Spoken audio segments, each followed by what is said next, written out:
Hello, जय हिंद सभी को। स्वागत है आप सभी का पुनः इस न्यू वीडियो में, जो कि पेडागॉजी ऑफ स्पेशल एजुकेशन है, यानी कि प्रैक्टिस 4। इससे पहले 3 प्रैक्टिस की वीडियोज बनाए जा चुके हैं, उन्हें भी आप ज़रूर देखिए। बहुत ही महत्वपूर्ण क्वेश्चंस हैं आपके DTPLSP या जो अभी हरियाणा में स्पेशल एजुकेशन का एग्ज़ाम होने वाला है, या KBS या NBS, किसी में भी एग्ज़ाम स्पेशल एजुकेशन से संबंधित कहीं भी हो, चाहे सीटेट में आए या किसी में भी, वो आपके लिए बहुत ही इम्पॉर्टेंट है, आप ज़रूर देखिए। तो चलिए स्टार्ट करते हैं। ये आज का हमारा क्वेश्चंस जो आज मिलेंगे आपको, सभी क्वेश्चंस। चलिए देखते हैं पहला क्वेश्चन क्या कहता है। इससे पहले यदि आप चैनल में नए हैं तो चैनल को ज़रूर सब्सक्राइब करें एंड साथ ही बेल आइकन को भी प्रेस करें, ताकि आने वाले न्यू वीडियो का नोटिफिकेशन आपको तुरंत मिल जाए एंड आप ऐसे ही महत्वपूर्ण क्वेश्चंस का लाभ उठाते रहें। चलिए देखते हैं। आप वीडियो को पूरा देखिए, स्किप करने से आप बहुत सारी जानकारी को लेस कर देंगे।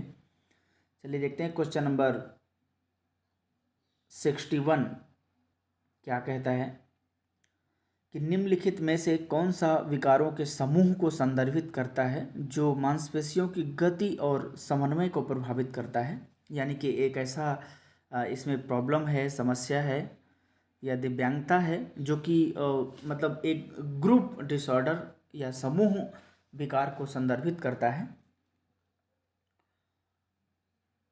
चलिए देखते हैं, हमारे पास 4 ऑप्शंस है। ऑप्शन ए गामा का क्षमता यानी कि लोकोमोटर डिसेबिलिटी, या फिर ऑप्शन बी प्रमस्तिष्कीय पक्षाघात यानी कि सेरेब्रल पॉल्सी, या फिर ऑप्शन सी अधिगम अक्षमता यानी कि लर्निंग डिसेबिलिटी, या फिर ऑप्शन डी वाणी क्षति यानी कि स्पीच इम्पेयरमेंट। क्वेश्चन नंबर 61 का जो हमारा सही जवाब है option B is the correct answer. ये ग्रुप डिसऑर्डर के रूप में भी जाना जाता है। बहुत ही महत्वपूर्ण प्रश्न है ये। 61 है क्योंकि 20-20 की सीरीज जो 60 तक 3 सीरीज बन चुकी हैं अभ्यास, इसलिए चौथी है, तो इसलिए 61 से क्वेश्चन स्टार्ट है। अब देखते हैं क्वेश्चन नंबर 62 जो आपके सामने है। कहता है कि उस आकलन के प्रकार का नाम बताइए जो छात्र सीखने का प्रक्रियागत मूल्यांकन है, जिसे आमतौर पर एक इकाई, पाठ्यक्रम या शैक्षणिक कार्यक्रम के दौरान कई बार प्रशासित किया जाता है, यानी कि कंटिन्यूसली लगभग चलता है। हमारे पास 4 ऑप्शन है। ऑप्शन ए योगात्मक आकलन समेटिव असेसमेंट, यानी कि ये तो लास्ट में किया जाता है। ऑप्शन बी पूर्व आकलन प्री असेसमेंट, यानी कि ये pre assessment related to assessment for learning या असेसमेंट फॉर एवरी एस्पेक्ट, कि आगे हम किस तरीके से रणनीति बनाएंगे।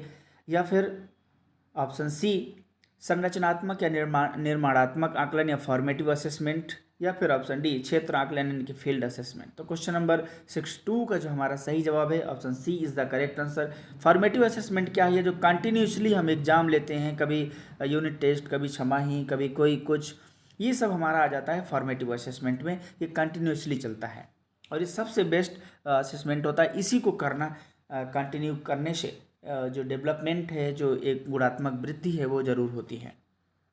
अब देखते हैं क्वेश्चन नंबर 63 जो आपके सामने है।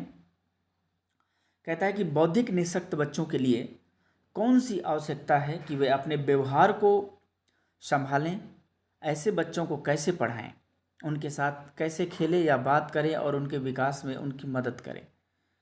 यानी कि आखिर उनके अंदर क्या हो या उनके अंदर क्या आवश्यकता होनी चाहिए कि वो ये सब खुद को भी संभाल सकें, या फिर उन बच्चों को कैसे पढ़ाया जाए जो ऐसे बच्चे हैं, या उनके साथ किस तरीके से एक्टिविटी करें। ये सारी चीज़ें हैं। तो हमारे पास 4 ऑप्शंस हैं।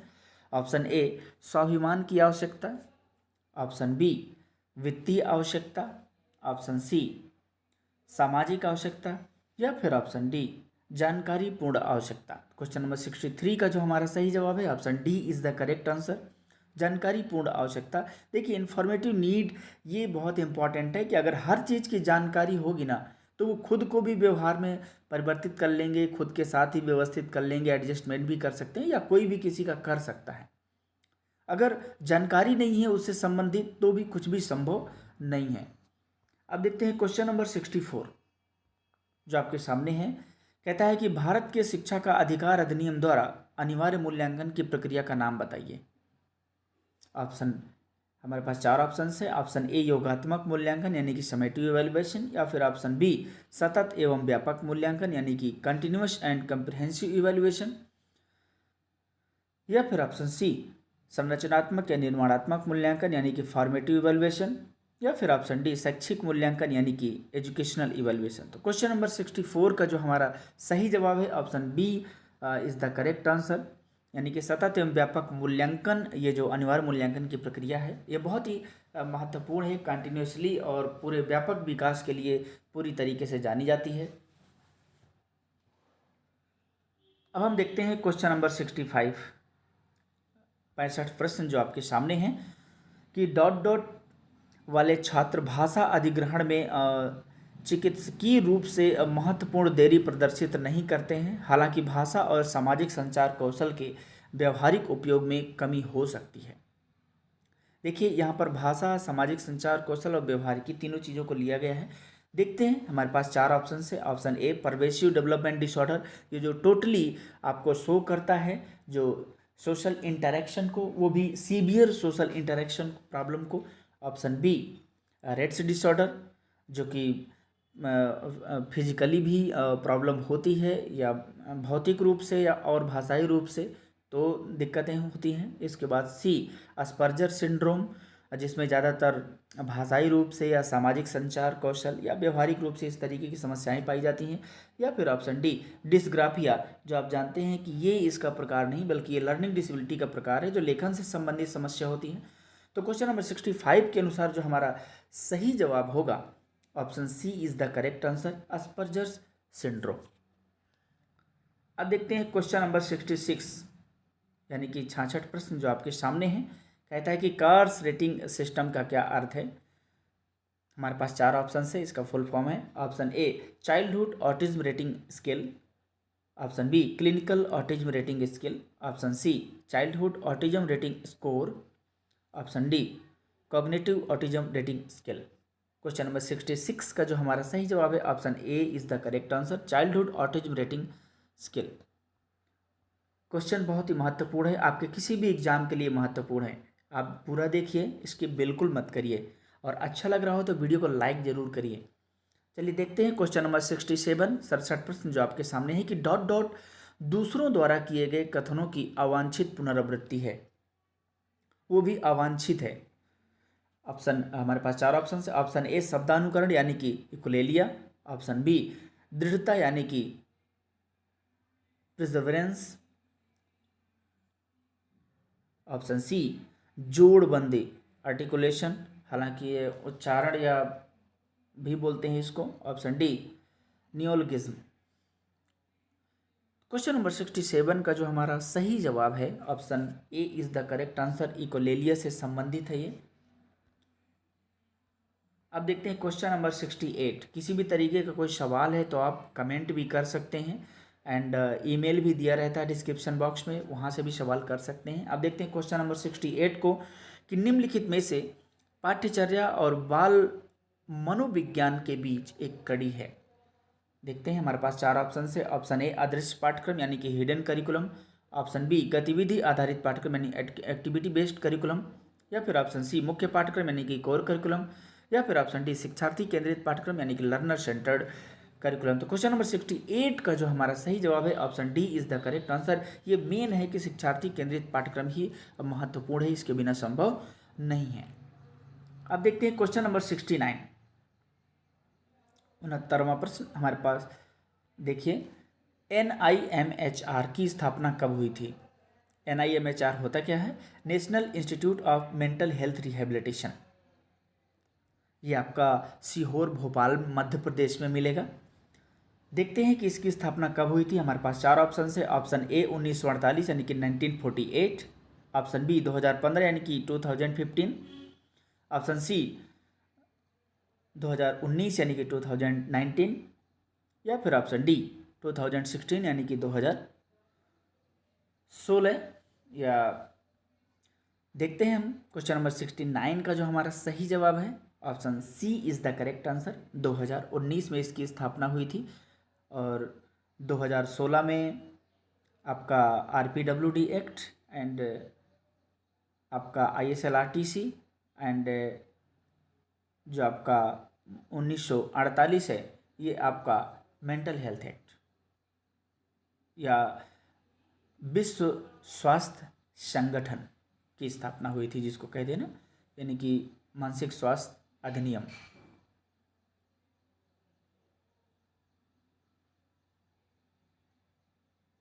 तो ऐसे कई सारे क्वेश्चंस हैं जो इस तरीके के हैं, जो महत्वपूर्ण हैं आपके लिए। हमेशा बने रहिए, पूरा वीडियो देखिए, अंत तक देखिए। तो ये जो हमारा क्वेश्चन था, जिसमें शायद ये वाला जो 1948 है, ये जो विश्व स्वास्थ्य संगठन है उसकी स्थापना हुई थी। एंड इसके बाद देखते हैं क्वेश्चन नंबर 70, यानी कि 70वां प्रश्न जो आपके सामने है।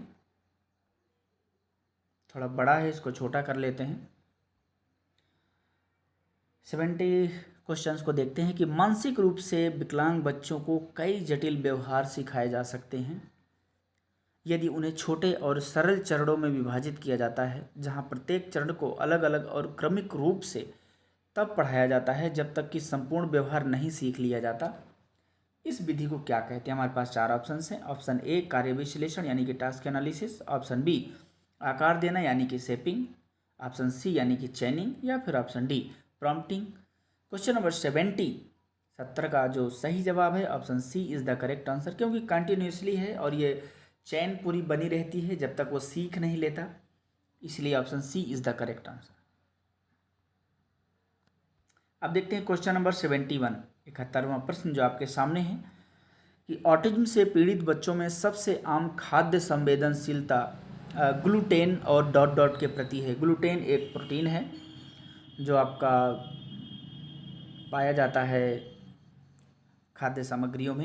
एंड देखते हैं, हमारे पास 4 ऑप्शन है। ऑप्शन ए यीस्ट, किसी खाद्य पदार्थ को फुलाने के लिए कार्य में आता है। Option B casein, option C गेहूं, ऑप्शन डी आटा। क्वेश्चन नंबर 71 में जो हमारा सही जवाब है option B is the correct answer, जो खट्टापन करने के लिए भी इसका यूज़ किया जाता है। तो ये क्वेश्चन नंबर 71 का हमारा सही जवाब है। अब देखते हैं क्वेश्चन नंबर 72 जो आपके सामने है। कहता है कि डॉट डॉट एक बच्चे को व्यवहारिक उद्देश्य को छोटे और सरल चरणों में पढ़ाने की प्रक्रिया है। देखिए, ये एक मतलब छोटे छोटे टुकड़ों में जब हम बांट के पढ़ाते हैं एकदम सिस्टमेटिक वे में, तो हम उसे क्या कहते हैं? Option A prompting, option B task analysis या कार्य विश्लेषण, या फिर ऑप्शन सी आरुषल यानी कि कामोत्तेजना, या फिर ऑप्शन डी एक्चुएट यानी कि एक्चुएट। क्वेश्चन नंबर 72 का जो हमारा सही जवाब है option B is the correct answer, task analysis is correct answer. अब देखते हैं क्वेश्चन नंबर 73 यानी कि 73वां प्रश्न जो आपके सामने है। कहते हैं कि भाषा में वाक्य की संरचना डॉट डॉट के रूप में होती है। हमारे पास 4 ऑप्शन हैं। ऑप्शन ए ध्वन्यात्मक यानी कि फोनेटिक, ऑप्शन बी अर्थ विज्ञान यानी कि सिमेंटिक, या फिर ऑप्शन सी संकेत प्रयोग विज्ञान प्रैग्मेटिक, या फिर ऑप्शन डी वाक्य विन्यास। तो क्वेश्चन नंबर 73 का जो हमारा सही जवाब है option D is the correct answer, वाक्य विन्यास यानी कि सिंटैक्स। अब देखते हैं क्वेश्चन नंबर 74, 74वां प्रश्न जो आपके सामने है कि उस उपागम का नाम लिखिए जिसमें ध्वन्यात्मक या रूप संबंध पर बल दिया जाता है। हमारे पास 4 ऑप्शन है। ऑप्शन ए भाषाई दृष्टिकोण यानी कि लिंग्विस्टिक अप्रोच, या फिर ऑप्शन बी भाषा अनुभव दृष्टिकोण, या फिर ऑप्शन सी फर्नाल्ड विधि, या फिर ऑप्शन डी विकासात्मक दृष्टिकोण। तो क्वेश्चन नंबर 74 का जो हमारा सही जवाब है option A is the correct answer, ये लिंग्विस्टिक अप्रोच से रिलेटेड है।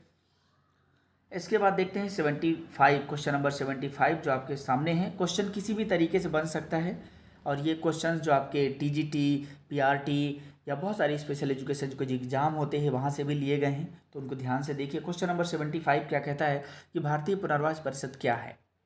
हमारे पास 4 ऑप्शन है। ऑप्शन ए यह एक योजना है जो दिव्यांग बच्चों के लिए कार्य करती है। ऑप्शन बी यह एक अधिनियम जो दिव्यांग बच्चों के लिए कार्य करता है। ऑप्शन सी यह एक स्कूल है जो दिव्यांग बच्चों के लिए कार्य करता है, या फिर ऑप्शन डी एक प्रोजेक्ट जो दिव्यांग बच्चों के लिए कार्य करता है। तो क्वेश्चन नंबर 75 का जो हमारा सही जवाब है option B is the correct answer, यह एक अधिनियम है जो दिव्यांग बच्चों के लिए कार्य करता है या डिसेबिलिटी सेक्टर में पूरी तरीके से समर्पित है, जो MSJ यानी कि ministry of social justice and empowerment के अधीन पूरी तरीके से मिनिस्ट्री के अंतर्गत कार्य करता है।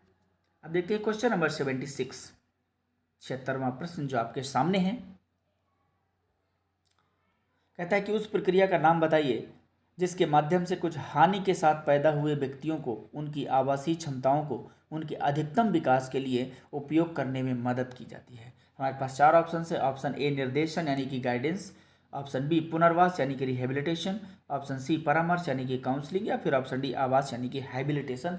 क्वेश्चन नंबर 76 का जो हमारा सही जवाब है option D is the correct answer. ये हैबिलिटेशन है, क्योंकि सही व्यक्ति को जब कोई प्रॉब्लम हो जाती है तो उनको सामान्य तक लाने के लिए, उस स्थिति में लाने के लिए रिहेबिलिटेशन किया जाता है।